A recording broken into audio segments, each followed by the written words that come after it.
कि साधु ये मुर्दों का गांव, राजा मरी है प्रजा मरी है वेद और रोगी, साधु ये मुर्दों का गांव। सर झारखंड को मुर्दों का गांव बना दिया है, मुर्दों का राज्य बना दिया गया है।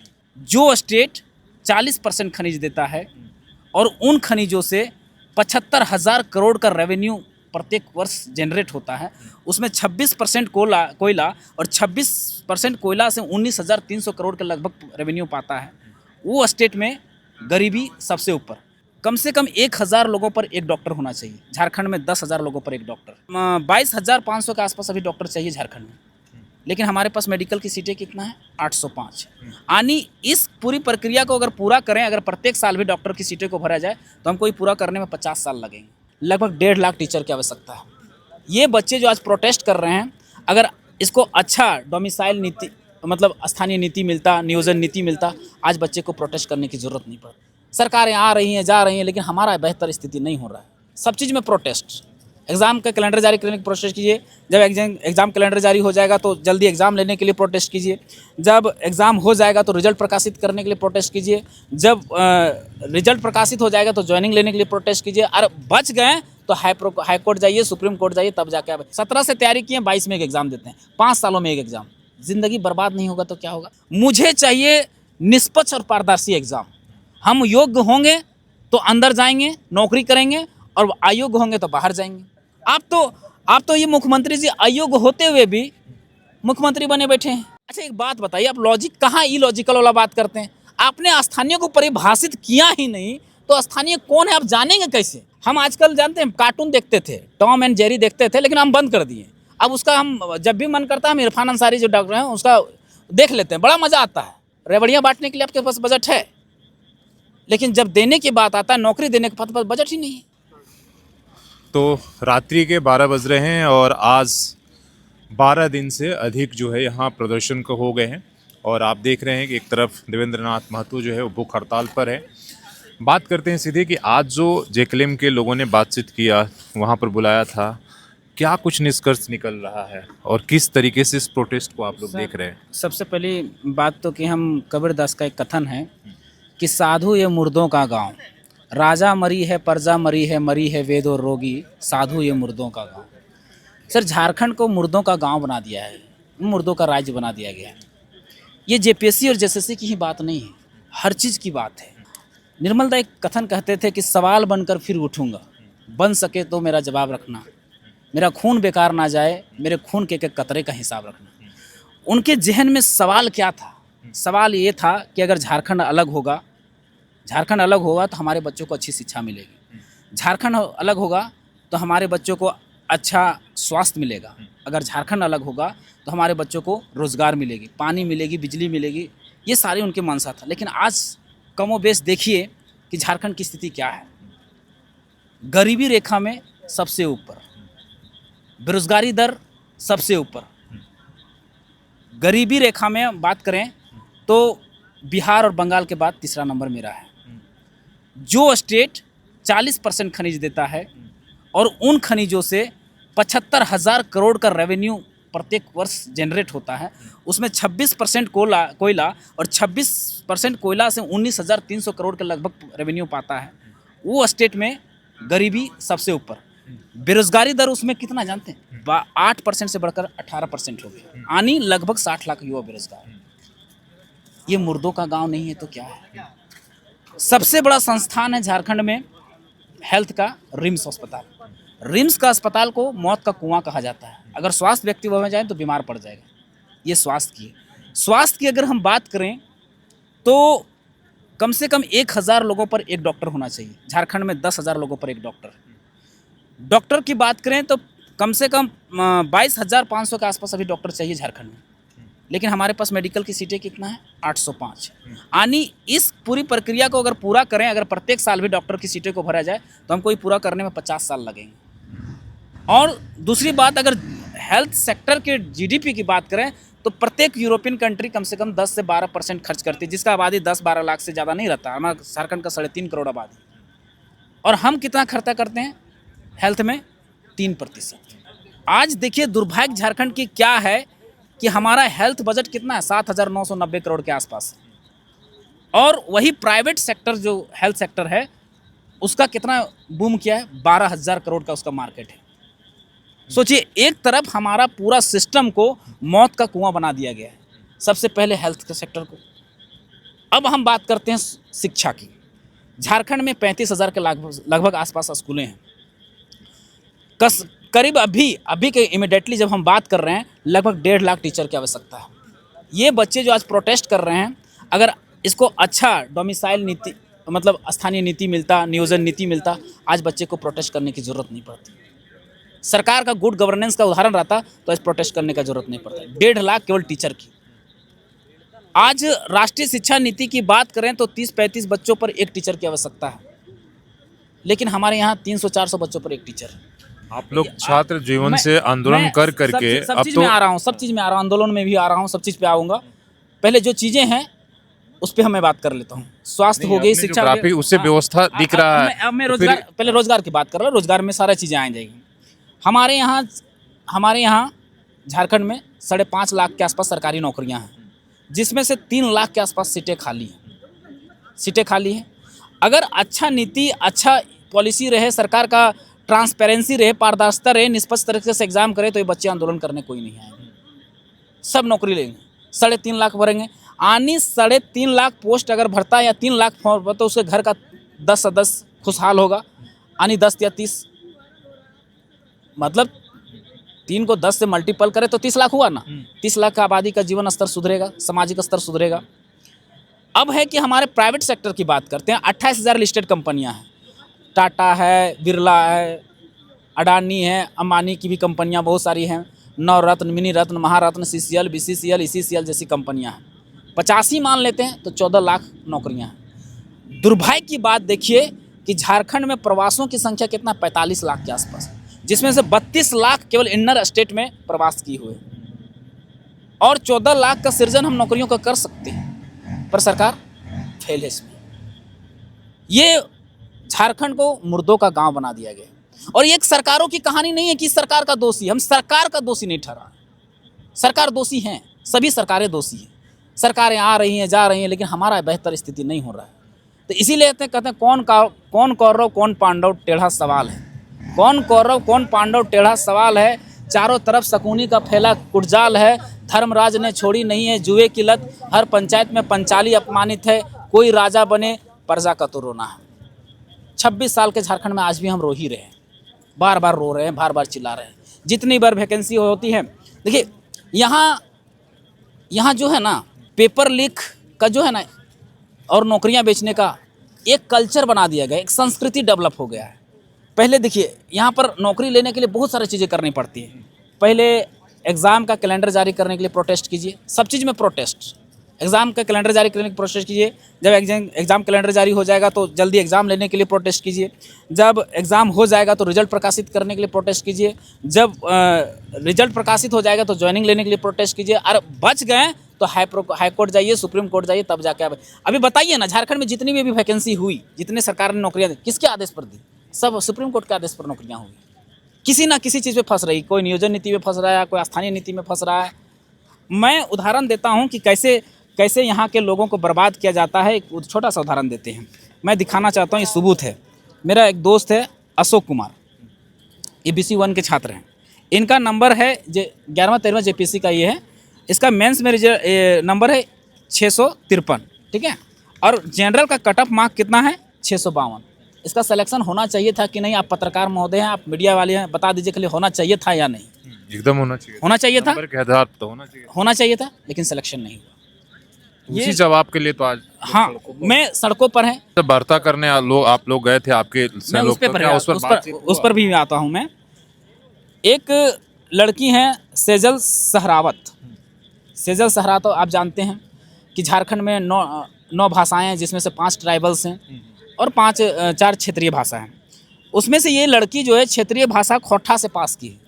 और विश्वास कीजिएगा आप, एक खोटा में 117 नंबर लाई। कितना? 117। हम खोटा भाषी हैं। हम काड़ा, पीड़ा, ढोड़ा, ढेड़ा सब जानते हैं क्या होता है इसका मतलब। लेकिन हम अगर पढ़ेंगे तो 80-90, हम खुद एस्पिरेंट्स रहे हैं। हम 2021 में 7वां JPSC का एस्पिरेंट्स हैं। हम 7वां से 10वां वाला भी भरे थे। हाँ, वो भी भरे थे हम। और केवल हम एग्ज़ाम दिए उसके बाद छोड़ दिए इस सिस्टम के कारण। 17 से तैयारी किए, 22 में एक एग्ज़ाम देते हैं, 5 सालों में एक एग्ज़ाम। ज़िंदगी बर्बाद नहीं होगा तो क्या होगा? प्रोटेस्ट करते करते अब करते जो है करते 56 दिन हम आंदोलन किए थे। उसके बाद दूसरा उदाहरण हम आपको बताते हैं। 29वां रैंक है रवि कुमार, पूर्वी दिल्ली से आया है। ये सॉल्वर गैंग का हिस्सा थे 11वीं 13वीं जेपीसी में, और इसका सिलेक्शन हुआ है। सोचिए किस हद तक करप्शन है झारखंड में। ये बहुत सारे उदाहरण हैं इस पेपर में, बहुत सारे उदाहरण हैं। लेकिन मैं अब आता हूँ प्रोटेस्ट में, निष्कर्ष अब आता हूँ निष्कर्ष पे। आज जो चीज़ें हुई, आज जो वार्ता चली, कोई वार्ता करे, कोई छात्र करे, हमें उससे कोई फर्क नहीं पड़ता कि ये छात्र कर रहा है कि वो छात्र कर रहा है कि कौन सा घंटर करे। मुझे चाहिए निष्पक्ष और पारदर्शी एग्ज़ाम। हम योग्य होंगे तो अंदर जाएंगे, नौकरी करेंगे, और अयोग्य होंगे तो बाहर जाएंगे। फिर आपकी सरकार की योजना तो है ही कि आप तो कहिए नौकरी क्यों खोजते हैं, मुर्गी पालिए, बतख पालिए, अंडा पालिए, हम पाल लेंगे भाई, लेकिन योग्य हैं तो हम चाहते हैं। आप तो ये मुख्यमंत्री जी अयोग्य होते हुए भी मुख्यमंत्री बने बैठे हैं। हम तो योग्य हैं तो कर रहे हैं, नहीं योग्य होंगे तो हमारे घर में 70 एकड़ का ज़मीन है, मिर्चा लगा लेंगे, 70-80 हज़ार तो महीना मिलता है, वो हम कमा लेंगे। लेकिन आप कहिएगा कि मुख्यमंत्री को आपने अयोग्य कैसे कर दिया। मैं कुछ उदाहरण प्रस्तुत कर देना चाहता हूँ। ये सरकार जब बनने वाली थी 2019 में, उन्होंने वादा किया, यही रघुवर दास की सरकार को, इनके प्रोटेस्ट में भी मैं शामिल हूँ। यही सरकार उस टाइम कर रही थी कि सरकार जो है बीजेपी की सरकार को कोस रही थी। उस समय कोई एक दूसरे को कोसता ही है, मानता ही है। तो वो जब गोली लगाती है सरकार को, कहती थी कि कठपुतली की सरकार है, निठल्ला निकम्मों की सरकार है। आज खुद क्या हो गया, आज खुद क्या हो गया। और मैंने अयोग्य इस मुख्यमंत्री को क्यों कहा, इसका मैं कुछ उदाहरण दे देना चाहता हूँ। ये सरकार जब आई तो हमें लॉलीपॉप दिया गया, वो मेलोडी वाला जो नरेंद्र मोदी जी दे के आए हैं, वो मेलोडी वाला लॉलीपॉप हमें दिया गया कि हम आएंगे तो 5 लाख सरकारी नौकरी, 5 लाख नौकरी देंगे। जो सरकारी हो प्राइवेट हो उससे कोई मतलब नहीं, 5 लाख, हाँ 1 साल के भीतर, वो भी 1 साल के भीतर। लेकिन आपको हम बता देना चाहते हैं, पूरे 6 सालों का कार्यकाल लगभग पूरा होने को है, इसका हो गए हैं। इन्होंने मात्र 16,000 वैकेंसी निकाली है, वो भी रघुवर दास का मिला के 16,000 वैकेंसियों के, जिसमें से 8 से 10,000 के आसपास की जो हैं नौकरियों को इन्होंने बेच दिया है। अगर सही से जांच हो तो सबसे पहले कटघरे में सरकार खड़ा होगी। यहाँ विफल हो गए, यहाँ अयोग्य साबित हो गए। दूसरी बात, इन्होंने कहा कि बेरोजगारों को बेरोजगारी भत्ता देंगे, यहाँ भी आप अयोग्य साबित हो गए, दे नहीं पाए। तीसरी बात, इन्होंने कहा कि जेपीएससी का हम प्रत्येक वर्ष 2 एग्ज़ाम लेंगे, यानी प्रत्येक 6 महीने में 1 एग्ज़ाम। यानी इनका 6 साल का कार्यकाल, यानी 6 दूना 12, गड्ढे में 7 से 10, 11 से 13 और 14 तो विवाद, यानी 11-13 भी 3 लिए, 3 में निपट लिए, 3 में इसकी हवा टाइट हो गई। यहाँ भी आप अयोग्य साबित हो गए। आपने कहा कि हमारी सरकार बनेगी तो हम झारखंड वासियों के लिए सबसे पहले एक स्पष्ट स्थानीय नीति बनाएंगे, जो खतियान आधारित होगा, 1932 को खतियान को मानते हुए बनाएंगे। आपने 32 तो छोड़ दीजिए, जो 85 बना के गए थे वो भी नहीं रहने दिए। झारखंड को बाबा जी का ढाबा, आइए और ले जाइए, है यहाँ भी आप अयोग्य साबित हो गए। सरकार जब बनी उससे पहले वादा की थी कि हम बनाएंगे, एक स्पष्ट नियोजन नीति बनाएंगे। मैया योजना तो ला के दे दिया, हम उसमें भी आ रहे हैं, मैया योजना में भी आ रहे हैं, मैया योजना में भी आ रहे हैं। छोड़ेंगे नहीं, हम किसी में छोड़ेंगे नहीं। हम वो छात्र हैं जो हम सारा का पजामा फाड़ देंगे। नियोजन नीति की बात करते हैं तो इन्होंने कहा कि हम नियोजन नीति, एक स्पष्ट नियोजन नीति पढ़ाएंगे। हम दूसरे राज्यों की नियोजन नीति को पढ़ रहे हैं, हम बंगाल का नियोजन नीति पढ़ रहे हैं, हम उत्तर प्रदेश की नियोजन नीति को पढ़ रहे हैं, हम बिहार की नियोजन नीति को पढ़ रहे हैं, हम छत्तीसगढ़ के नियोजन नीति को। अब पढ़ते पढ़ते पता नहीं बांग्लादेश निकल गए, अमेरिका निकल गए, पता नहीं, आज तक नियोजन नीति नहीं लागू किए। कौन सा 60-40 का नियोजन नीति लाके लागू कर दिए, झारखंड को खोल दिए, बाबा जी का ढाबा बना दिए, आइए और लूट के ले जाइए। और इसका इफेक्ट मैं इफेक्ट बता दे रहा हूँ। पब्लिक प्रोसिक्यूटर की नियुक्ति हुई 113 पोस्ट में।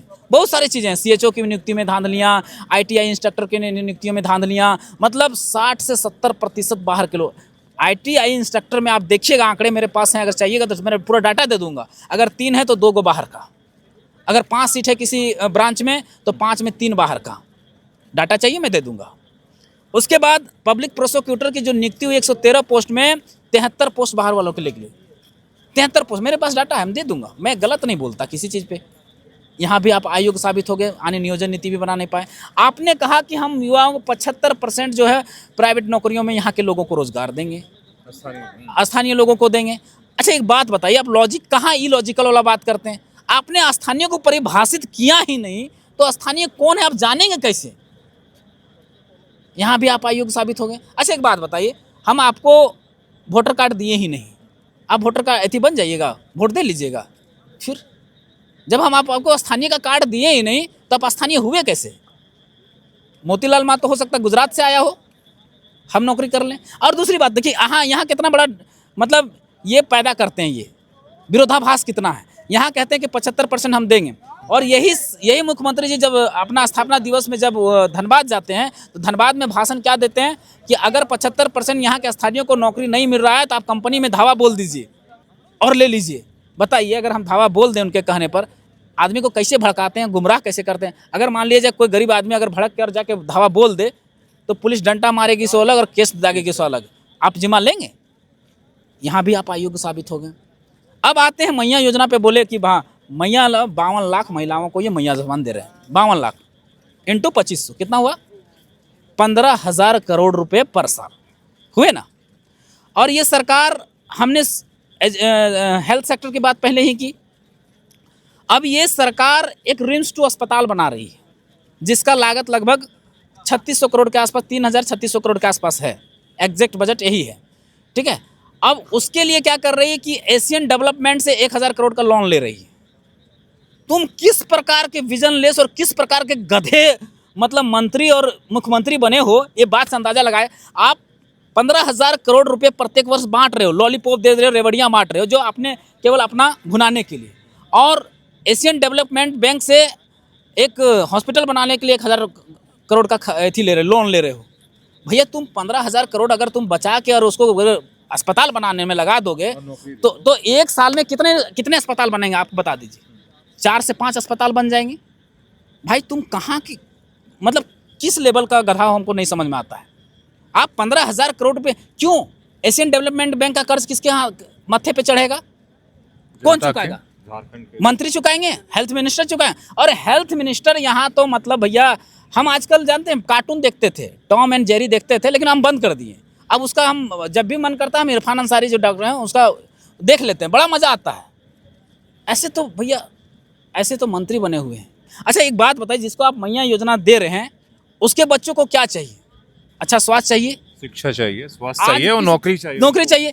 किसी का बच्चा अगर अच्छा नौकरी आप दे दें, 15,000 करते हैं कि उसको मैया योजना हाँ कि भैया आप बड़े बड़े मंचों से माइकों से जाके बोलते हैं मेरे पास बजट नहीं है, मेरे पास बजट नहीं है, मेरे पास रेवड़ियाँ बांटने के लिए आपके पास बजट है, लेकिन जब देने की बात आता है, नौकरी देने के पास बजट ही नहीं है। क्या बात करते हैं भाई साहब, किसको आप गोल गोल घुमा रहे हैं? उतना मूर्ख नहीं रहा। आप 15,000 करोड़ बंद करिए ना। जब आपका 15,000 आने का देखिए, और इसमें एक इफेक्ट नहीं है, बहुत सारा इफेक्ट है। बहुत सारे जो विकास के कार्य हैं बाधित हो रहे हैं। संस्थाओं के पास, जो हमारा डिपार्टमेंट है उनके पास फंड नहीं है। आरयू में चल जाइए या किसी में चल जाइए, पैसे नहीं है।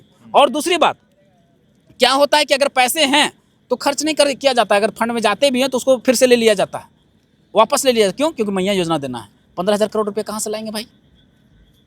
जैसे मान लिया जाए 1,000 करोड़ रुपये अगर हम दे दिए सड़क बनाने के लिए, तो उसको आप देखेंगे बार बार जो वित्त मंत्री कहते हैं कि हमारा जो है ये नहीं हो पा रहा है, और ये 8 से 9 महीना ऐसा ही खींच देंगे। लास्ट के 3 महीना में कुछ काम करेंगे और जितना पैसा बच जाएगा उसको वापस ले लेंगे अपने अकाउंट में, फिर मैया योजना में जाएगा 15,000। देखिए वोट उसी से आ जा रहा है ना, हर प्रदेश में आप देख रहे हैं कि यही हाल हो रहा है। मैं देखिए, दिल्ली में भी बीजेपी ने वही किया, मध्य प्रदेश में वही हो रहा था, सब लोग वही अपना रहे हैं कि 5 साल काम करने की जरूरत नहीं है, 1 साल जब लास्ट आएगा उस समय कुछ ऐसी घोषणा कर दीजिए। भाई साहब हम समझते हैं जनता की गलतियां, ऐसा नहीं कि जलता नहीं है, जनता की भी गलतियां हैं। हम बार बार कहते हैं कि भारत की प्रस्तावना को पढ़ते हैं तो हम कहते हैं we the people of India, हम भारत के लोग भारत को प्रभुत्व संपन्न समाजवादी धर्मनिरपेक्ष गणतंत्रात्मक गणराज्य बनाएंगे। कैसे बनाएंगे भैया? आप जो वो कॉपी कर रहा है आप भी उसको कॉपी पेस्ट कर रहे हैं। इस तरह से आप एक लाइन और वहाँ जुड़ती है प्रस्तावना में, प्रतिष्ठा और अवसर की समानता देंगे। है समानता? समानता की बात करते हैं मोतीलाल महतो या फिर एगो बुधना सोरेन और हेमंत सोरेन में है समानता? नहीं समानता है। आज हेमंत सोरेन जी दिसुम गुरु शिबू सोरेन जी मुख्यमंत्री रहे, चलिए उनको श्रद्धांजलि अर्पित करते हैं। मुख्यमंत्री रहे, राज्यसभा सांसद रहे, उसके बाद आपके बेटे, उसके बेटे जो हैं वो मुख्यमंत्री बने, उसकी जो बहू हैं कल्पना सोरेन जी वो विधायक बने, उनका बेटा जो है बसंत सोरेन जी वो विधायक बने। अब क्या है कि चूजा आएगा, जो चूजा आएगा उसका बेटा आनी वो विधायक बन जाएगा।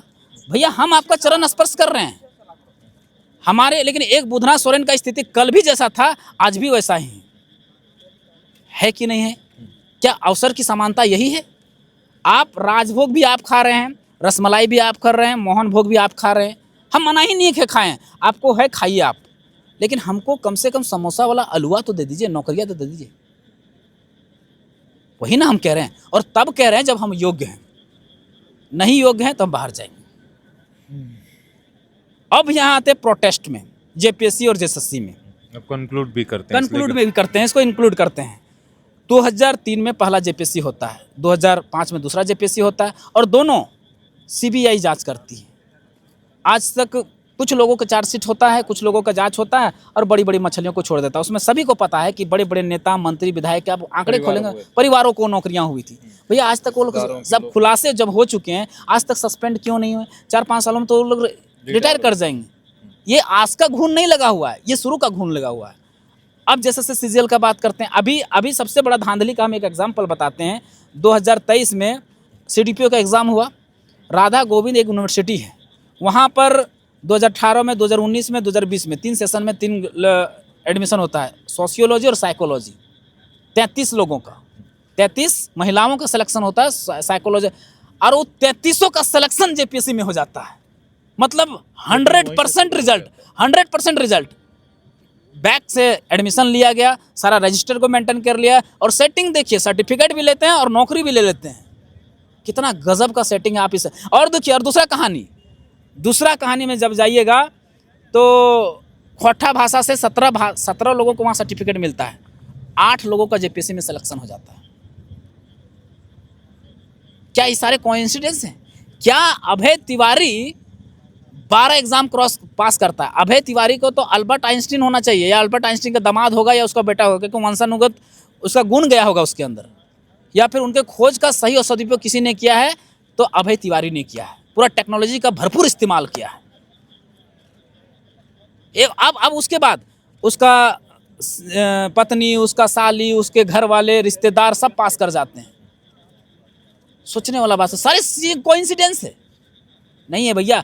आपने हमारे मंत्री नेता सबको पता नहीं, इसलिए वो भावना जानने के लिए सबको बुलाते अच्छा, हैं, एक बात सुनते हैं कि हम आपकी भावनाओं से अवगत होना चाहते हैं। ये भी कॉन्सिडेंस। सुनिए, देखिए, ये चीजें जब तो 2 दिन से ही चल रहा है, ये चीजें जब मेरे हाथों में आ सकती है, इतना छोटा आदमी, इतने मैं वही पूछ रहा हूँ कि आपके पास तो सारा एजेंसी है, आपके पास एसआईटी, आपके पास सीआईडी है। कल भी जब छात्र वार्ता करने गए, बोले कि वो कह रहे थे कि हमें तो पता ही नहीं है कि ये सब कुछ हो रहा है, हम तो आपसे सुनना चाहते थे। बाप रे, तुम सरकार में बैठे क्यों हो भाई? जब तुमको पता नहीं सब चीज, आपके पास सीआईडी है, एसआईटी है, सीबीआई, ईडी है, सब कुछ है आपके हाथों में, और आपको पता नहीं है, तो भैया तो आपको तो फिर पद में बैठने के लायक नहीं है आप।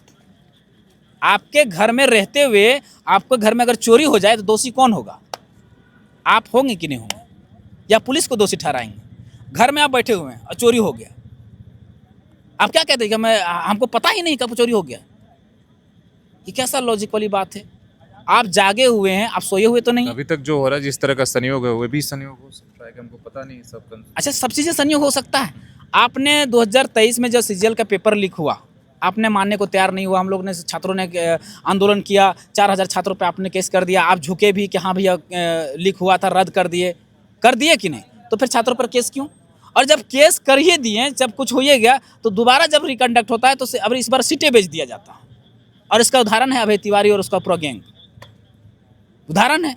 बात लग रहा है खाली वहीं तक जाएगी, उससे आगे भी है। नहीं, ये सिस्टम को पूरी तरह से, सर हमें लड़ाई सिस्टम से है। हम युवा पढ़ने वाले छात्र हैं, हमें कुछ नहीं चाहिए। हमें बस इतना चाहिए कि भैया बस पारदर्शी और निष्पक्ष तरीके से एग्जाम करा दो, है ना। हम नौकरी लेना चाहते हैं, हम बर्बाद होना नहीं चाहते हैं। हमारे लोगों को, देखिए, नौकरी बहुत बड़ी चीज़ नहीं, लेकिन एक भारत के सिनेरियो से देखा जाए तो इसको एक स्टेटस सिंबल के तौर पर जोड़ दिया जाए। स्टेटस सिंबल नहीं है। झारखंड और बिहार जैसे और उत्तर प्रदेश हाँ। जैसे शहरों में अगर एक परिवार से एक नौकरी अगर किसी को मिलती है तो आप उसे गरीबी रेखा से उस परिवार को ऊपर लेकर माना कम से जाता कम लेकर आते हैं कि वो बेसिक चीज़ों में वो कम से कम एजुकेशन ले सकता है, स्वास्थ्य ले सकता है। तो ये एक बहुत बड़ा एक साधन है उनके लिए जो बिजनेस नहीं कर सकते, कुछ वो नहीं कर सकते, जो सरकारी स्कूलों से पढ़कर आए हैं, तो उनके लिए एक बहुत बड़ा माध्यम है। देखिए, इसीलिए मैं हर बार कहता हूं कि बम फेंक दो विश्वविद्यालय में, बना दो हॉस्टल को मलबे का ढेर, आग लगा दो हमारी झोपड़ियों पर मेरा क्या करोगे? मैं तो हर बार उगाऊंगा। मैं वो घास हूँ जो हर चीज़ में उगाऊंगा। देखिए, बार बार हम प्रोटेस्ट कर रहे हैं, हर बार उगाते हैं, लेकिन क्या करते हैं, बस ये जो फील्ड में देख रहे हैं घास को जिस किस तरह से कुचला गया, बस उसी तरह हमें कुचल दिया जाता है। हर बार आंदोलन को ऐसे डाइवर्ट कर दिया जाता है, कभी राजनीति के नाम पर कि राजनीति हो रहा है, कभी ये, अरे भैया तुम कहते हो कि राजनीति हो रही है, चलिए हम भी मान लेते, तुम मेरी राजनीति को खत्म क्यों नहीं कर देते? मुद्दा ही खत्म कर देते। मेरी मांग क्या है? हम विद्यार्थियों की मांग क्या है? हमारी मांग यह है कि टीडीपीएल एजेंसी को अगर उत्तर प्रदेश हाईकोर्ट ने ब्लैकलिस्ट घोषित कर दिया था, डिबार घोषित कर दिया था, तो झारखंड में उसको टेंडर कैसे मिला? पहला क्वेश्चन। और इसमें जो दोषी उसको सजा मिले। दूसरी हमारी मांग है कि टीडीपीएल एजेंसी के द्वारा जितनी भी परीक्षाएं ली गई हो उसको रद्द हो और फिर से रिकंडक्ट कराया जाए। बहुत बड़ी तो मांग नहीं है। तीसरी हमारी मांग है कि 14वीं की पीटी परीक्षा तो सबको जान गया कि धांधली हुआ है, तो उसको रद्द करिए, 11वीं 13वीं की जांच करवाइए। कोई गलत मांग है? पांचवी मांग हमारी है कि अगर पहले देखिए, पहले सिस्टम में क्या होता था कि पहले आयोग एग्जाम लेती थी। अनुच्छेद 312 के तहत प्रावधान है कि एक संघ लोक सेवा आयोग होगा और अनुच्छेद 315 के तहत प्रावधान है कि एक राज्य लोक सेवा आयोग होगा। राज्य की नियुक्तियां जितनी राज्य स्तर की नियुक्तियां होंगी राज्य लोक सेवा आयोग करेगा और संघ में संघ करेगा। अब क्या है कि पहले आयोग एग्जाम को कंडक्ट करवाती थी, फिर उसने एजेंसी को दे दी एग्जाम लेने के लिए। अब एजेंसी और आयोग दोनों फेल हो गए, तो आपके पास ऑप्शन क्या बचता है? तो मैं ऑप्शन बताता हूँ, मैं भी पढ़ने वाला छात्र हूँ तो मैं बता सकता हूँ। आप सिफारिश कीजिए राज्यपाल महोदय से, राज्यपाल महोदय जब अनुमोदन करके राष्ट्रपति को भेज देंगे तो वो एग्ज़ाम संघ लोक सेवा आयोग के अंतर्गत राज्य लोक सेवा आयोग की जितनी भी नियुक्तियां हैं संघ लोक सेवा आयोग कंडक्ट करा सकते हैं, वो कर दीजिए। जब आप सक्षम हो जाएंगे कि नहीं आप राज्य लोक सेवा आयोग की जितनी नियुक्तियां हम कंडक्ट करवा सकते हैं, फ्रेश पारदर्शी तरह से एग्जाम ले सकते हैं, आप फिर अपने हैंड में ले लीजिए। ये सॉल्यूशन हो सकती है कि नहीं? चलिए, धन्यवाद। आपकी आपने सॉल्यूशन भी बताया, समस्याओं को भी बारीकी से बताया।